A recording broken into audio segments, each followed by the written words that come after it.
నమస్కారం. ఘంటారావానికి స్వాగతం. ముందుగా ప్రధానాంశాలు. రాజకీయ జన్మనిచ్చిన మిడ్జిల్ కు నేడు సీఎం రేవంత్ రెడ్డి ప్రజాప్రతినిధిగా పంపిన నేలకు కృతజ్ఞాభివందనం.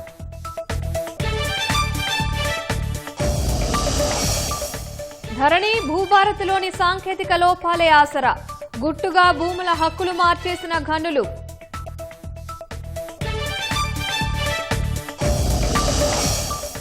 నిరుద్యోగులకు రాష్ట్ర ప్రభుత్వం తీపి కబురు, హోంశాఖలో 7,000 కొలువులకు ఆమోదం.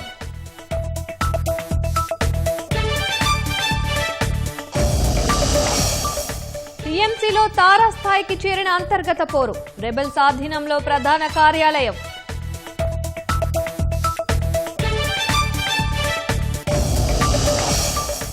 బద్రీనాథ్లోనూ విరాళాల దుర్వినియోగ ఆరోపణలు, సమగ్ర దర్యాప్తు కోసం కమిటీ ఏర్పాటుకు ఆదేశాలు.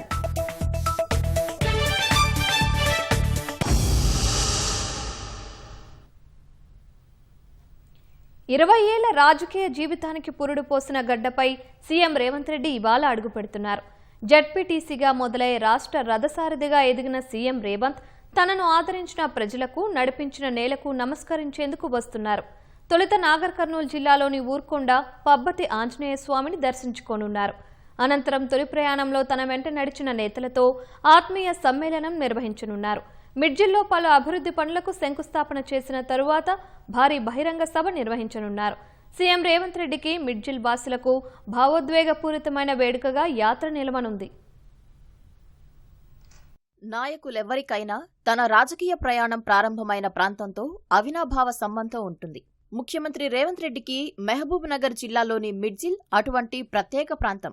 జెడ్పీటీసీగా రాజకీయ ప్రస్థానాన్ని ప్రారంభించిన రేవంత్ రెడ్డికి మిడ్జిల్ తొలి విజయాన్ని అందించింది.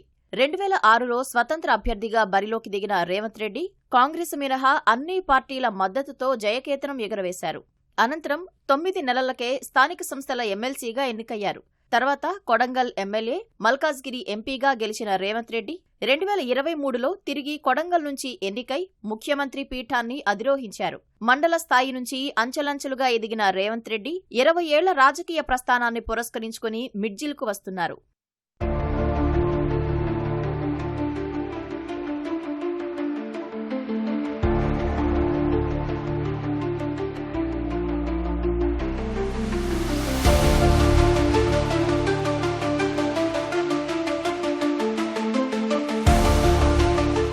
మిడ్జిల్ పర్యటనలో భాగంగా తాను తొలిసారి నామినేషన్ పత్రాలు పెట్టి పూజించిన ఊర్కొండపేట ఆంజనేయ స్వామిని దర్శించుకోనున్నారు.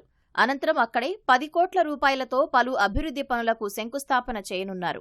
అనంతరం తొలి రాజకీయ ప్రయాణంలో వెంట నడిచిన అనుచరులు, ముఖ్య నేతలు, పెద్దలతో ఆత్మీయ సమ్మేళనం నిర్వహించనున్నారు. వారితో కలిసి మధ్యాహ్న భోజనం చేసిన అనంతరం మహబూబ్ నగర్ జిల్లా మిడ్జిల్కు రానున్నారు. వెల్జాల ఎక్స్ రోడ్ వద్ద రాజ్యాంగ నిర్మాత డాక్టర్ బిఆర్ అంబేద్కర్, స్థానిక సీనియర్ నేత ధ్యాప గోపాల్ రెడ్డి విగ్రహాలను ఆవిష్కరించనున్నారు. అనంతరం సమీపంలోని బహిరంగ సభాస్థలంలో పలు అభివృద్ధి పనులకు భూమి పూజ చేయనున్నారు. ఆ తర్వాత బహిరంగ సభలో ప్రసంగించనున్న రేవంత్ రెడ్డి ప్రజాప్రతినిధిగా రాజకీయాల్లోకి పంపిన ప్రజలకు సీఎంగా తన కృతజ్ఞత తెలపనున్నారు.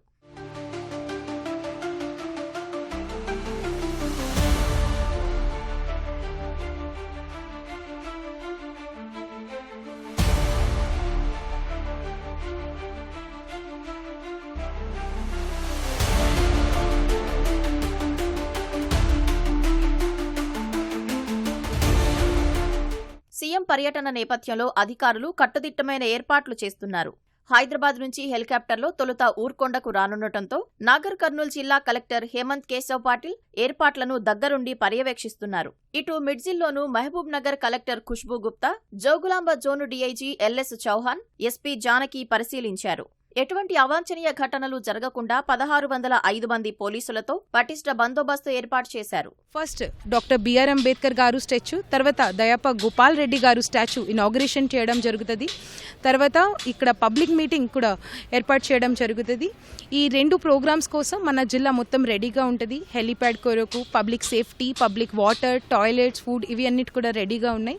సో ఈ 2 ప్రోగ్రామ్స్కి మన జిల్లా అడ్మినిస్ట్రేషన్ ద్వారా మొత్తం ఫెసిలిటీస్ ఏర్పాటు చేయడం జరిగింది. సీఎం పర్యటన నేపథ్యంలో కాంగ్రెస్ శ్రేణుల్లో సరికొత్త జోష్ నిండింది. మిడ్జిల్ మొత్తం కాంగ్రెస్ జెండాలు, ఫ్లెక్సీలతో నిండిపోయింది. మొక్కగా మొదలై రాజకీయ మహావృక్షంగా ఎదిగిన ముఖ్యమంత్రి రేవంత్ రెడ్డి మహబూబ్నగర్ జిల్లా మిడ్జిల్కు రానున్న వేళ తమపై వరాల జల్లు కురిపించాలని స్థానికులు అడుగుతున్నారు. జడ్పీటీసీగా కేవలం 9 నెలలే ఉన్నప్పటికీ 20 ఏళ్ల తర్వాత వచ్చిన అవకాశాన్ని అందిపుచ్చుకుని మిడ్జిల్ రుణం తీర్చుకోవాలని కోరుతున్నారు. పాలమూరు రంగారెడ్డిలోని ఉదండాపూర్ జలాశయం నుంచి తమకు కాల్వ ద్వారా నీళ్లివ్వాలని కోరుతున్నారు. బస్ డిపో, ట్రాన్స్ఫార్మర్లు బాగు చేసే కేంద్రం, డిగ్రీ కాలేజీ వంటి వాటిని మంజూరు చేయాలంటున్నారు. భవిష్యత్తులో మరింత ఎత్తుకు ఎదగాలని కోరుకుంటున్నారు. కల్వకుర్తి ఎత్తిపోతల నుంచి మెయిన్ కెనాల్ పోతుంది కాబట్టి రైతులకు ఎలాంటి లాభం లేకుండా పోతుంది. డిస్ట్రిబ్యూషన్ కెనాల్స్ తక్షణమే ఈ సభలో రైతులందరి పక్షాన ప్రకటించాల్సిందిగా నేను ముఖ్యమంత్రి గారిని విన్నపించుకుంటున్నాను. శంషాబాద్ ఎయిర్పోర్ట్ కు సంబంధించినటువంటి ముడి సరుకులు తయారు చేయి విభాగం కొంగర కాలాన్లో ఏర్పాటు చేయడం జరిగింది 56 ఎకరాలలో. కానీ కేంద్ర ప్రభుత్వం 500 ఎకరాలు ఇస్తే దేశానికి సంబంధించినటువంటి పెద్ద ఫ్యాక్టరీని ఏర్పాటు చేస్తామని కేంద్ర ప్రభుత్వం లెటర్ పంపింది. మిర్జీలు, వేంబ్ల, జగబోయినపల్లి, బోయినపల్లి ఈ గ్రామాల యొక్క పొలిమేలు ఒకదాని ఉన్నాయి. ఇక్కడ 500 నుండి 600 ఎకరాలు ప్రభుత్వ భూమి, గైరాన్ భూమి ఉన్నది. అదేవిధంగా అగ్రిగోల్డ్కి సంబంధించినటువంటి ప్రైవేటు పొలం ఉంది కాబట్టి ఆ పొలాన్ని కూడా అట్టి కర్మాగారానికి తీసుకొని 20,000 నిరుద్యోగ సమస్యలను తీర్చాలని చెప్పి విజ్ఞప్తి చేస్తా ఉన్నా. కొండారెడ్డిపల్లి డెవలప్ చేసిండు, అక్కడ కొడంగల్ డెవలప్ చేసిండు. ఇప్పుడు ఆయన జన్మమిచ్చిన మిడ్జిల్ మండలానికి అధిక నిధులు తెచ్చి డెవలప్ చేయాలని కోరుకుంటూ అగ్రికల్చర్ కాలేజీ పెట్టి చిరకాల మీ గుర్తింపు ఉంటుంది, పాలిటెక్నిక్ ఇక్కడ పెట్టాలని చెప్పి మీ చిరకాల మేము అడుగుతున్నామన్నా. ధరణి భూభారతిలోని సాంకేతిక లోపాలను ఆసరాగా చేసుకుని అక్రమార్కులు ఏకంగా పోర్టల్లోకి చొరబడ్డారు. గుట్టుగా భూముల హక్కులను మార్చేశారు. అసైన్డ్ ప్రభుత్వ భూముల్లోనూ రిజిస్ట్రేషన్లు చేశారు. ప్రభుత్వానికి అందిన ఫోరెన్సిక్ నివేదికలో కీలక అంశాలు ఉన్నాయి. అక్రమాలను తీవ్రంగా పరిగణించిన ప్రభుత్వం చర్యల కోసం ఇప్పటికే ప్రత్యేక బృందాన్ని ఏర్పాటు చేసింది. హైదరాబాద్ మహానగరాన్ని ఆనుకుని ఉన్న ఓ జిల్లాలో ఓ వ్యక్తి పేరుపైకి రాత్రికి రాత్రే కోట్ల రూపాయల విలువైన కొన్ని ఎకరాల భూముల మార్పిడి జరిగింది. మరొక జిల్లాలో రైతులు ప్రభుత్వానికి చెల్లించిన రిజిస్ట్రేషన్ల ఛార్జీ మొత్తాన్ని మధ్యలోనే కాజేశారు. ఇలాంటి అక్రమాలు సాగు భూముల పోర్టల్లో భారీగానే చోటు చేసుకుంటున్నట్లు ప్రభుత్వం గుర్తించింది. ఈ ఏడాది జనవరిలో భువనగిరిలో అక్రమాలు వెలుగు చూడటంతో ప్రభుత్వం సమగ్ర విచారణకు ఆదేశించింది. రెవెన్యూ, సైబర్ క్రైమ్స్, రిజిస్ట్రేషన్లు, ఎన్ఐసి, సైబర్ సెక్యూరిటీ తదితర రంగాల నిపుణులు రంగంలోకి దిగారు. లోతైన విచారణ తర్వాత సర్కారుకు నివేదిక అందజేశారు. అక్రమాలకు పాల్పడ్డ బాధ్యులపై ఎలా చర్యలు తీసుకోవాలో సిఫార్సు చేయడానికి జిల్లాల కలెక్టర్లు, IT communications, NIC, cyber crime నిపుణులతో ప్రభుత్వం ప్రత్యేక బృందాన్ని ఏర్పాటు చేసింది. విలువైన భూములే లక్ష్యంగా పోర్టల్లో అక్రమాలకు తెగబడ్డట్టు తెలుస్తోంది. ఆధారాలేవీ వెబ్సైట్లో చేర్చకుండానే కొన్ని భూముల యాజమాన్య హక్కులు మారినట్లు గుర్తించారు. ప్రభుత్వ భూములకు సైతం రిజిస్ట్రేషన్లు పూర్తి చేశారు. వివాదాల్లో ఉన్న భూములకు యాజమాన్య హక్కులు సృష్టించారు. సర్వే నంబర్లు లేని భూములకు కొత్తవి సృష్టించడం వంటి అక్రమాలకు పాల్పడినట్లు తెలుస్తోంది. అధికారికంగా దస్త్రాల బట్వాడా లేకుండానే పలు కంప్యూటర్లను వినియోగించినట్లు, అనంతరం డిజిటల్ ఫుట్ ప్రింట్స్ ను గుర్తించకుండా అక్రమార్కులు జాగ్రత్త పడ్డట్లు భావిస్తున్నారు. పలు మాడ్యూళ్లను వినియోగించి ఇలా హక్కుల మార్పిడి చేసినట్లు ఫోరెన్సిక్ విచారణలో నిపుణుల దృష్టికి వచ్చినట్లు తెలిసింది. ఎవరు ఈ అక్రమాలకు పాల్పడ్డారనేది గుర్తించి ఎలాంటి చర్యలు చేపట్టాలనేది ప్రత్యేక బృందం ప్రభుత్వానికి నివేదించనుంది. అక్రమార్కులు వినియోగించిన టెక్నాలజీ, అక్రమాల బాధ్యులు, సహకరించింది ఎవరో కూడా గుర్తించనున్నారు. ధరణి పోర్టల్ రూపకల్పన, నిర్వహణను 2020లో ఓ ప్రైవేటు సంస్థ చేపట్టింది. ఆ ఏడాది నవంబర్ 2వ తేదీ నుంచి రిజిస్ట్రేషన్లు, మ్యూటేషన్లు ప్రారంభమయ్యాయి. మీ సేవా కేంద్రాల ద్వారా పోర్టల్లోని మాడ్యూళ్ల ప్రకారం దరఖాస్తు చేసుకుంటే ఆ మేరకు సేవలు అందేలా డిజైన్ చేశారు. పోర్టల్లో తలెత్తిన సమస్యలను పరిష్కరించేందుకు అప్పటి ప్రభుత్వం 2021 నుంచి దశవారీగా 33 మాడ్యూళ్లను అందుబాటులోకి తీసుకొచ్చింది. అయితే వాటిని ఆసరాగా తీసుకుని కొందరు పోర్టల్లోకి చొరబడినట్లు అనుమానిస్తున్నారు. భావిస్తున్నారు. కాంగ్రెస్ అధికారంలోకి వచ్చాక ధరణి పోర్టల్ ని భూభారతిగా మార్చింది. కేంద్ర ప్రభుత్వ సంస్థ నేషనల్ ఇన్ఫర్మేటిక్ సెంటర్ NIC భూభారతిని నిర్వహిస్తున్న ధరణి నాటి సాంకేతికతే ఉండిపోయింది. పోర్టల్లో సరైన సైబర్ రక్షణ లేకపోవడంతో పలువురు చొరబడినట్లు తెలుస్తోంది. ఈ ఏడాది ఆరంభంలో యాదాద్రి, జగిత్యాల జిల్లాల్లో వెలుగులోకి వచ్చిన రిజిస్ట్రేషన్ల ఛార్జీల దారి మళ్లింపు కూడా ఇదే విధంగా జరిగింది. దాని ఆనుపానులను శోధించగా రాష్ట్ర వ్యాప్తంగా అనేక ఆన్లైన్ మీసేవా కేంద్రాలకు లింకులున్నట్లు గుర్తించారు. వాటిలో కొందరు నిర్వాహకులను కూడా విచారించారు. ఇదే తరహాలో ఉమ్మడి రంగారెడ్డి, సంగారెడ్డి జిల్లాల పరిధిలో భూ యాజమాన్య హక్కులను కూడా మార్చినట్లు తెలిసింది. సాంకేతికతపై పట్టున్న పలువురు రెవెన్యూ కార్యకలాపాలతో సంబంధమున్న మరికొందరు కలిసి ఈ అక్రమాలకు పాల్పడినట్లు అనుమానిస్తున్నారు. సిద్దిపేట, రాజన్న సిరిసిల్ల జిల్లాల్లో నిర్వహించిన ఫోరెన్సిక్ ఆడిట్లో పలు కీలక అంశాలు వెలుగులోకి రావడంతో రాష్ట్ర వ్యాప్తంగా అనుమానం ఉన్న చోట్ల ఆడిట్ నిర్వహించారు. సాంకేతిక లోపాలను అవకాశంగా తీసుకునే భూదస్త్రాల్లో మార్పులు, యాజమాన్య హక్కుల బదిలీలో అక్రమాలకు పాల్పడినట్టు గుర్తించినట్టు తెలుస్తోంది. రాష్ట్ర హోంశాఖలో మరో నోటిఫికేషన్ రానుంది. పోలీస్, జైలు, అగ్నిమాపక శాఖ, స్పెషల్ ప్రొటెక్షన్ ఫోర్స్ SPFలో కొలువుల భర్తీకి రంగం సిద్ధమైంది. దాదాపు 7,000 పోలీస్ పోస్టుల భర్తీకి ప్రభుత్వం ఆమోదముద్ర వేసింది. 5,000 పోలీస్ పోస్టుల భర్తీకి ఉత్తర్వులు జారీ కాగా మరో 2,000 పోస్టుల కోసం ఉత్తర్వులు వెలువరించనుంది. పోలీస్ శాఖలో కొలువుల జాతర షురూ కానుంది. పోలీస్, జైళ్లు, అగ్నిమాపక శాఖ, స్పెషల్ ప్రొటెక్షన్ ఫోర్సుకు సంబంధించిన 7,000 ఖాళీల భర్తీకి రాష్ట్ర ప్రభుత్వం సన్నద్దమైంది. దాదాపు 7,000 పోలీస్ పోస్టుల భర్తీకి ప్రభుత్వం ఆమోదముద్ర వేసింది. 5,000 పోలీస్ పోస్టుల భర్తీకి ఉత్తర్వులు జారీ కాగా మరో 2,000 పోస్టుల కోసం ఉత్తర్వులు వెలువరించనుంది. 1-2 రోజుల్లోనే తెలంగాణ పోలీస్ నియామక మండలి TSLPRB ఇందుకు సంబంధించిన నోటిఫికేషన్ వెలువరించనుంది. విద్యార్హతలు, వయోపరిమితి, రిజర్వేషన్ విధానం, ఎంపిక ప్రక్రియ, రాత పరీక్షలు, శారీరక దారుఢ్య పరీక్షలు, ఇతర షెడ్యూల్ వివరాలను త్వరలో ప్రకటించనుంది. ఈ మేరకు కసరత్తు ప్రారంభించింది. స్వరాష్ట్రంలో 2015లో 9,281 పోస్టుల భర్తీకి తొలుత నోటిఫికేషన్ జారీ అయింది. అనంతరం 2018లో 1,217 మంది SI పోస్టులు, 16,285 మంది కానిస్టేబుళ్ల పోస్టుల భర్తీకి నోటిఫికేషన్ వెలువడింది.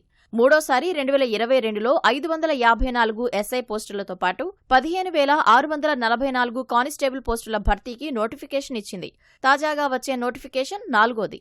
5,000 పోలీస్ కొలువులలో సివిల్ SI 148 ఉండగా ARSI 14, TGSP ARSI 12, SAR CPL SI 3 పోస్టులు భర్తీ చేయనున్నారు. Finger print bureau ASI 23, civil constable 3,697, AR constable 1,052, SAR CPL constable 24, constable driver PTO 20, constable mechanic PTO 7 పోస్టులు ఉన్నాయి. పోలీస్ కొలువుల భర్తీ కోసం కొద్ది రోజులుగా ఆందోళనలు జరుగుతున్న నేపథ్యంలో తాజా పరిణామం ప్రాధాన్యం సంతరించుకుంది.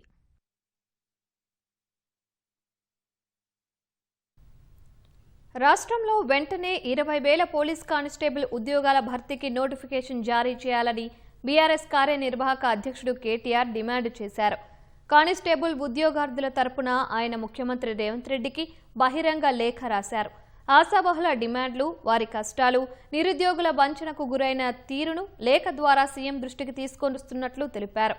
రాష్ట్రంలో 17,000 పోలీసు పోస్టులు ఖాళీగా ఉంటే కేవలం 5,000 ఉద్యోగాలకే ప్రకటన ఇచ్చి చేతులు దులుపుకోవడం సరైంది కాదని ఆక్షేపించారు. నిరుద్యోగులకు మద్దతుగా నిలిచి పెద్ద ఎత్తున పోరాటాలు చేస్తామని కేటీఆర్ హెచ్చరించారు.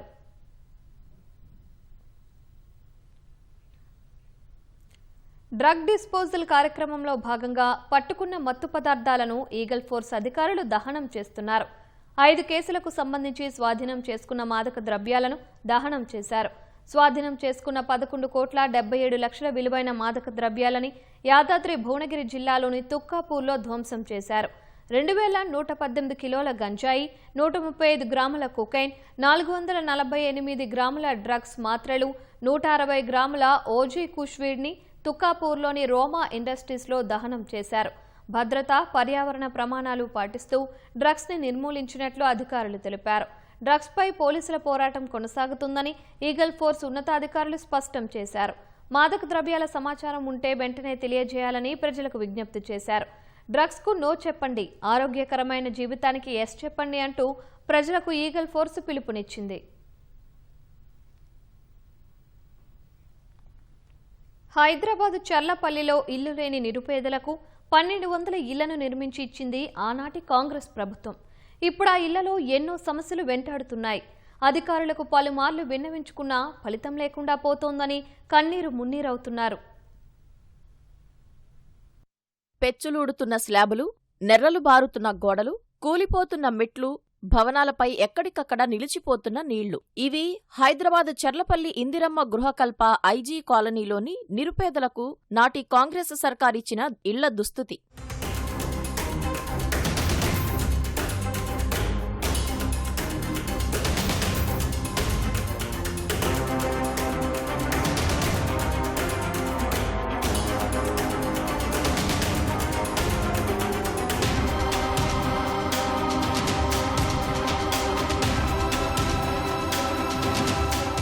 చర్లపల్లిలో ఇందిరమ్మ గృహకల్ప పేరిట 2009లో కాంగ్రెస్ ప్రభుత్వం 50 బ్లాకుల్లో 1200 ఇళ్లను నిర్మించి పేదలకు అందించింది. హాయిగా ఆ ఇళ్లలో జీవించొచ్చని నిరుపేదలు ఆనందపడిపోయారు. కాని వారి ఆశలు ఎంతో కాలం కొనసాగలేదు. పైన నీళ్ళు ఆగుతాయండి, ఇదంతా కారుతుంటది, వాన వస్తుంటే అన్ని పెచ్చలు రాలిపోతున్నాయండి. పండుకునేటట్టు లేదు, మంచిగా ఉండేటట్టు లేదు, అంతా రాలిపోతున్నాయి. భయం అవుతుంది, ఎప్పుడు కూలుతాయో అని భయం అవుతుంది. అదే పెచ్చలు పడ్డాయండి, ఆ చుట్టూ కూడా అంతా పోయింది, అంతా కంట కూడా మొత్తం పగిలిపోయింది. పైన నీళ్ళు ఆగుతాయి. అంత గవర్నమెంట్ ఏమైనా సాయం చేయాలి మాకు సార్. ఇదంతా లీకేజ్ అయింది, ఈ మెట్ల దగ్గర అంతా కూలుతుంది, పైన కూడా స్లాబ్ కూడా పైన కూడా కూలుతుంది, అన్ని బెచ్చలు అన్నీ కూలుతున్నాయి. మరి ఇట్లాంటి బిల్డింగ్లలో మేము ఇక్కడ లీకేజ్ అయిన కాడ ఉంటున్నాం మేము. మరి మా పరిస్థితి ఏందో మీరు చూడాలి. 2009లో నిర్మించిన ఇళ్లు కొద్ది ఏళ్లకే శిథిలావస్థకు చేరటం అనేక అనుమానాలకు తావిస్తోంది. నిర్మాణ సమయంలో నాణ్యతా ప్రమాణాలు పాటించకపోవడంతోనే గృహాలు ఈ స్థితికి చేరుకున్నాయని స్థానికులు అంటున్నారు. ఇళ్లే సరిగ్గా లేవని, దీనికి తోడు అపరిశుభ్ర వాతావరణం కూడా తమను ఇబ్బంది పెడుతోందని ఆవేదన వ్యక్తం చేస్తున్నారు. ఇక్కడ మా కాలనీలో ఏ పైపులు ఏవి పాడైనాయో మీరు వచ్చి కొంచెం చూసి మాకు కొంచెం దీపం పెడతారని మేము ఆశపడుతున్నాం. పేదవాళ్ళము, డబ్బులు ఖర్చు పెట్టలేము. ఇక మీ దయ మాకు గడికి ఒక గండము 100 ఏళ్ళ ఆయుసు అంతే మాకున్నదయ్యా. ఖర్చు పెట్టలేము, అక్కడ ఉండలేము, ఎక్కడ మాకు ఇల్లు లేవు, కిరాయి కట్టలేము. ఇక మీ దయ. మొత్తం లోపల బయట పెచ్చులు కూలుతున్నాయి. చిన్నలు పెద్దలు పిల్లలు ఉంటారు, చచ్చిపోతారని బాధగా అనిపిస్తుంది. ఎవరు చెప్పినా దీన్ని పట్టింపు చేసుకుంటలేరు. ఏం చేయాలి భగవంతా అని ఆలోచించి బాధపడుతున్నాం. పోదామంటే కిరాయి కట్టలేము, ఉందామంటే ఎప్పుడు కూలితే ఏమైనా బాధ అనిపిస్తుంది. దీన్ని దయచేసి లోపల కానీ బయట కానీ ఆ పెచ్చులు రిపేర్ చేసి మాకు దీని మొక్కని ఎంత పౌడర్ పోస్తే జర అందం కనబడితే నిమ్మల తిండి నిమ్మలా వంటాం మేము. అప్పటి కాంగ్రెస్ ప్రభుత్వం తమకు ఇళ్లు ఇచ్చిందని, నాణ్యతా లోపం వల్ల సమస్యలు వస్తున్నాయని చర్లపల్లి ఇందిరా గృహకల్ప వాసులు వాపోతున్నారు. ఇప్పుడు అధికారంలో ఉన్న ప్రభుత్వం భవనాలకు మరమ్మతులు చేయించాలని వేడుకుంటున్నారు. నిజాం వంటకాలను మనందరికీ రుచి చూపించేందుకు తెలంగాణ పర్యాటక శాఖ ది ప్లాజా హోటల్ సరికొత్త కార్యక్రమానికి శ్రీకారం చుట్టాయి. నిజామీ హైదరాబాదీ ఫుడ్ ఫెస్టివల్ని నిర్వహిస్తోంది. ఈ నెల 11 వరకు బేగంపేటలోని ది ప్లాజా హోటల్లో ప్రతిరోజు మధ్యాహ్నం 12:30 నుంచి సాయంత్రం 4 గంటల వరకు నిజాం రుచులను వడ్డించనున్నారు.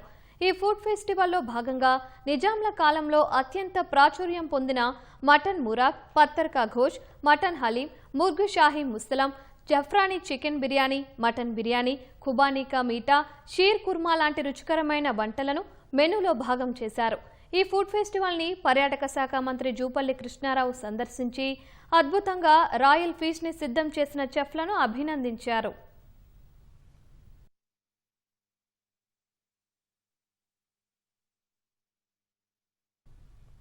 అయోధ్య రామమందిరం విరాళాల దోపిడీ కేసు మరువకు ముందే ఉత్తరాఖండ్లోని ప్రముఖ పుణ్యక్షేత్రం బద్రీనాథ్లో కానుకలు, విరాళాల దుర్వినియోగం జరిగినట్లు ఆరోపణలు రావడం తీవ్ర కలకలం సృష్టిస్తోంది.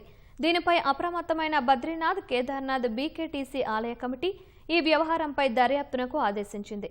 సోషల్ మీడియాలో చక్కర్లు కొడుతున్న ఈ ఆరోపణలను ఆలయ కమిటీ తీవ్రంగా పరిగణించిందని, దీనిపై సమగ్ర దర్యాప్తు చేసేందుకు ఒక విచారణ కమిటీని ఏర్పాటు చేయాలని ఆదేశించినట్లు బీకేటీసీ చైర్మన్ హేమంత్ ద్వివేది తెలిపారు.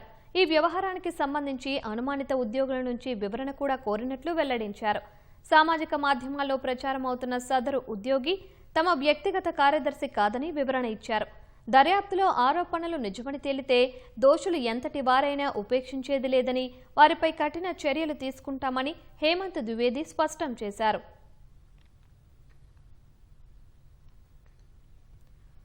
తృణమూల్ కాంగ్రెస్ పార్టీలో అంతర్గత పోరు తారాస్థాయికి చేరుకుంది. బెంగాల్ ప్రతిపక్ష నేత రితబ్రత బెనర్జీ నేతృత్వంలోని తిరుగుబాటు వర్గం కోల్కతాలోని పార్టీ ప్రధాన కార్యాలయమైన తృణమూల్ భవన్ను తమ ఆధీనంలోకి తీసుకుంది. పార్టీ కార్యాలయం గేట్లకు తాళం వేసి కొత్త పోస్టర్లను అంటించిన టీఎంసీ రెబెల్ వర్గం ఇకపై ఇక్కడి నుంచే తమ పార్టీ కార్యకలాపాలు సాగుతాయని ప్రకటించింది. పార్టీ పేరు, గుర్తు, సంస్థాగత నిర్మాణంపై హక్కులను క్లెయిమ్ చేస్తూ టీఎంసీ తిరుగుబాటు బృందం ఈసీ ముందు హాజరైన 24 గంటల్లోనే ఈ పరిణామం చోటు చేసుకుంది. శాసనసభలో తమకున్న బలాన్ని సంస్థాగత నియంత్రణగా మార్చుకునే వ్యూహంలో భాగంగానే ఈ చర్యకు దిగినట్లు తెలుస్తోంది. ఈ పరిణామాలపై మమతా బెనర్జీ వర్గం తీవ్రంగా స్పందించింది. తమ పార్టీ ఆఫీసును అక్రమంగా ఆక్రమించారంటూ పోలీసులకు ఫిర్యాదు చేసింది. ఇటీవలే జరిగిన పశ్చిమ బెంగాల్ అసెంబ్లీ ఎన్నికల్లో టీఎంసీ ఓడిపోవడంతో ఆ పార్టీలో చీలికలు మొదలయ్యాయి. గత నెలలో టీఎంసీ తిరుగుబాటు వర్గం అరూప్ రాయ్ను చైర్మన్గా ఎన్నుకున్నారు. మొత్తం 80 మంది టీఎంసీ ఎమ్మెల్యేలలో 58 మంది రితబ్రత బెనర్జీ ప్రతిపక్ష నేతగా ఎన్నుకున్నారు. ప్రస్తుతం తమకు 65 మంది ఎమ్మెల్యేల మద్దతు ఉందని టీఎంసీ చీలిక వర్గం చెబుతోంది. లోక్సభలో మొత్తం 28 మంది టీఎంసీ ఎంపీలలో 20 మంది విడిపోయి nationalist citizens party of India ఎన్సీపీఐలో విలీనమయ్యారు. వీరంతా బీజేపీ నేతృత్వంలోని ఎన్డీఏకి మద్దతు ప్రకటించారు.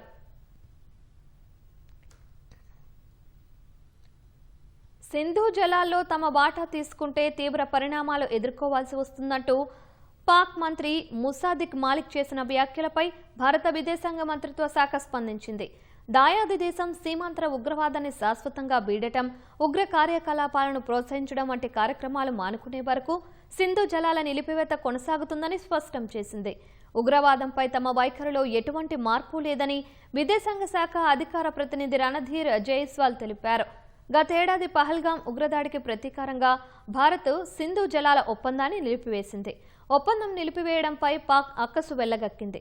సింధు జలాల నియంత్రణకు భారత్ యత్నిస్తోందని, పాక్లోకి చుక్క నీరు కూడా ప్రవేశించకుండా పొరుగుదేశ ప్రధాని అడ్డుకుంటున్నారని ఆరోపించింది. ఈ క్రమంలోనే విదేశాంగ శాఖ ధీటుగా స్పందించింది.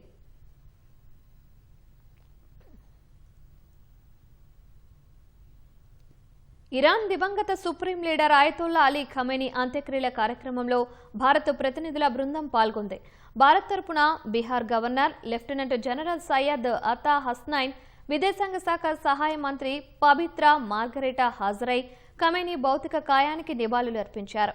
ఈ మేరకు పబిత్రా మార్గరెటా ఎక్స్ వేదికగా పోస్టు పెట్టారు. భారత ప్రజల తరపున ఆయతొల్లా అలీ ఖమేనీకి నివాళులు అర్పించినట్లు పేర్కొన్నారు. ఈ సందర్భంగా ఖమేనీ అంత్యక్రియల కార్యక్రమానికి సంబంధించిన ఫోటోలను పంచుకున్నారు. హస్నైన్, మార్గరెటా నివాళులు అర్పిస్తున్న దృశ్యాలతో కూడిన వీడియోను భారత్లోని ఇరాన్ ఎంబసీ షేర్ చేసింది. వీరితో పాటు భారత్కు చెందిన పలువురు మత పెద్దలతో కూడిన బృందం కూడా ఖమేనీ అంత్యక్రియల కార్యక్రమంలో పాల్గొని ప్రార్థనలు చేసినట్లు వెల్లడించింది.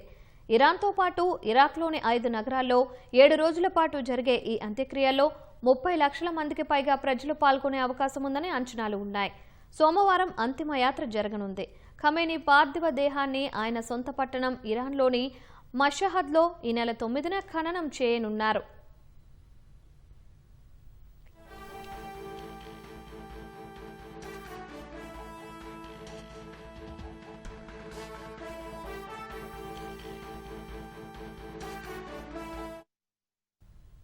కట్టుదిట్టమైన భద్రత, వాతావరణ అవాంతరాల మధ్య హరహర మహాదేవ్ అంటూ బయలుదేరిన భక్తులకు ఈ ఏడాది అమర్నాథ్ మంచు శివలింగం తొలి దర్శనమైంది.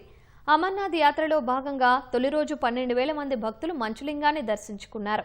జమ్మూ కాశ్మీర్లోని హిమాలయాల్లో ఏటా ఈ సమయంలో ఏర్పడే సహజ సిద్ధ మంచులింగాన్ని పూజించేందుకు గురు శుక్రవారాల్లో నువాన్, బాల్టాల్ బేస్ క్యాంపుల నుంచి 2 బృందాలు బయలుదేరాయి. మొదటి రోజు దర్శనం చేసుకున్న వారిలో 9,350 మంది పురుషులు, 2,250 మంది మహిళలు, 200 మంది పిల్లలు ఉన్నట్లు అధికారులు తెలిపారు. వచ్చే నెల 28వ తేదీతో అమర్నాథ్ యాత్ర ముగియనుంది.